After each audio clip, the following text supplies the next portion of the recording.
So, what makes Chick-fil-A so great? Today, I'm going to present some research that I conducted, a survey, and some regression that's going to show and hopefully explain why people think Chick-fil-A is such a great restaurant.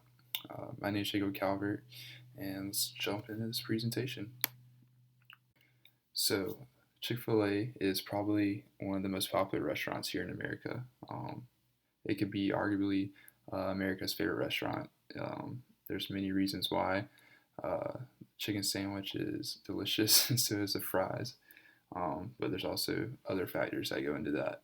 Um, Chick-fil-A can be found on campuses, in malls, airports.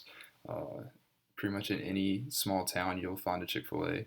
Also, they're highly active on social media, with people always bragging on them, and you really don't hear bad things about the company.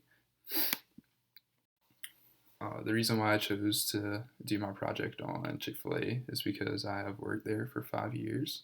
Um, I plan on owning one day, so hopefully once I graduate, I can get my own in a few years. And also, I just want to get more insight into why people are so crazy about Chick-fil-A. So some things that I decided to research were gender, age, speed of service, taste of food, the company culture, and the customer service. And I think these six things can best explain why people love Chick-fil-A so much. So these are kind of what I based the survey off of. So how I started was I created a survey with the previous six questions you just saw. Posted the survey to my social media and sent it to some of my friends and family to spread to people they know. And then I just waited for responses for a few days. So starting off, what were the questions?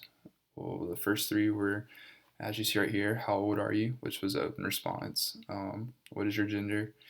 And then how many times a week do you eat at Chick-fil-A? Just to kind of gauge how often the person consumes Chick-fil-A, how important it was to them. Another two questions I asked, and these were Likert scale questions, were about the taste of the food and the customer service. So both these questions display various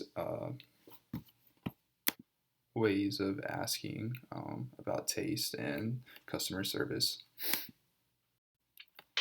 Some more Likert scale questions I asked were about the culture of the company. Obviously, they're very conservative and have Christian values, and then also asked about the the speed of service, and then you can see the attitude scale at the top. So who participated? A lot of people that received the survey live in the Southeast, obviously, because that's where my network's located. There were a few outliers. Some people from the North, such as Virginia and Washington, answered their survey.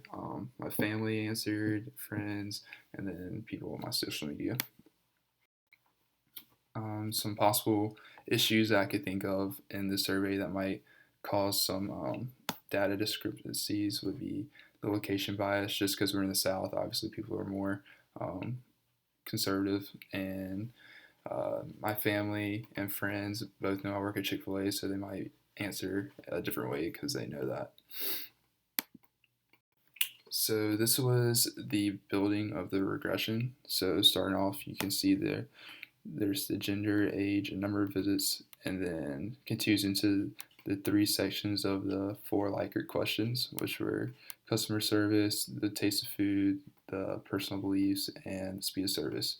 And then you have the attitude scale at the end. So here you can see I have the average attitude, which was the dependent variable, and then that's highlighted in yellow. Also, I have the four multi-piece independent variables, which were highlighted in green, and then the gender, age, and number of visits, which were also independent variables. So here you can see the regression that I ran. Starting off, we'll look at the R square, which is 57%, And this just means that 50% of the variation in people's attitude can be explained by the model. Also, you'll see all the independent variables at the bottom with their corresponding p-values, which we'll now look at. So right here, we can see what's important. Customer service and the taste of the food both have p-values below 0.05, which means that they were significant. And what this means is that less than 5% of the data happened by chance alone. So moving on. So as you can see here, I highlighted the company's beliefs in green. The p-value here was not below 0.05, but it was pretty close to being at that point. Due to this, it's in a gray zone where it could lean either way. It could impact the regression, or it could not. Really just need more information, more people to survey to see whether it would or not. So what can we take away from this? Customer service and the taste of food are both very influential in deciding a person's attitude towards Chick-fil-A. Age, number of visits a week, company beliefs, and the speed of service weren't as much as a good indicator of whether a person will like Chick-fil-A or not. So how can this information be useful? So it shows what the company can focus on to continue to grow and improve sales. It can also debunk fallacies and previous marketing ideas. Maybe the company thought that Chick-fil-A was so popular because of their speed of service when actually it's just because of the taste of the food and the customer service. So in conclusion, we learned from the survey and regression that customer service and the taste of food have the greatest impact on why people love Chick-fil-A so much. They are also known for their fast service, which was kind of in a gray area of the regression, meaning it could be significant with further study and surveys. So just to kind of wrap everything up, I want to thank Dr. Giebelhausen for teaching us all that he did in class and showing me how to conduct and create the research that you see in this presentation. It was definitely a fun class and probably one of my favorite professors I've had so far, especially because of the dad jokes. So thanks for watching this video and hope you have a great day.